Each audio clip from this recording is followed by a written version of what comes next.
Hey, church, coming to you live from outside of Mercy Hill Community Church with the next door land right behind me. And I wanted to give you our next update on kind of what we see happening with the church land over on Gordon Road, not the one behind me, and what that really means. So in the last video, I told you we're going to need to sell that land in order to protect that value. And we're going to be looking to do that in a timely way, but in a way that also maximizes the profit there for the benefit of the church. But when we do that, recognize what that means. It means that this beautiful property the Lord's given us is the only one that we have. And if you think about the property, I know you can see some of it here behind me, everything we own is paved. Or I could say it another way, we have paved everything we own. So there's nothing else. The woods behind me we don't own. The woods in the back of the church we don't own. Everything we own is paved. It's about 2 acres. And that's landlocked.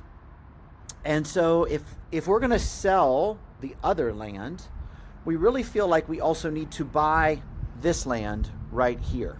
Right next to us, between us and Spotsylvania Baptist Church, if you're familiar, across from the Wawa, is a 3-acre piece of land that we feel like we need to buy so that we have 5 acres over here in the middle of Spotsylvania Courthouse and have some room for a future. And so we think of these two things as coming together, like, two hands coming together, where selling that land needs to also come with owning this land right here behind us.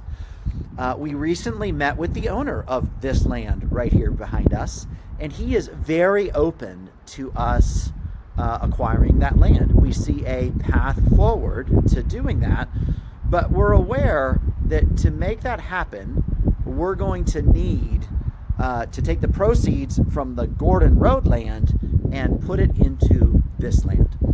So that's kind of what we're looking to do, is to do kind of 2 deals at once, selling that and owning this, so that we continue to have a place big enough for our future, because we believe the Lord's called us to a good future as a church, to a growing future as a church.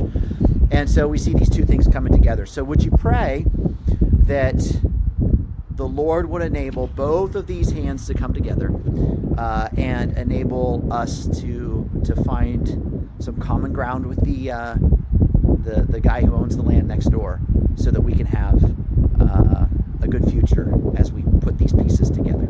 So thank you for your partnership. Thank you for praying. And we're looking to the Lord together. Amen.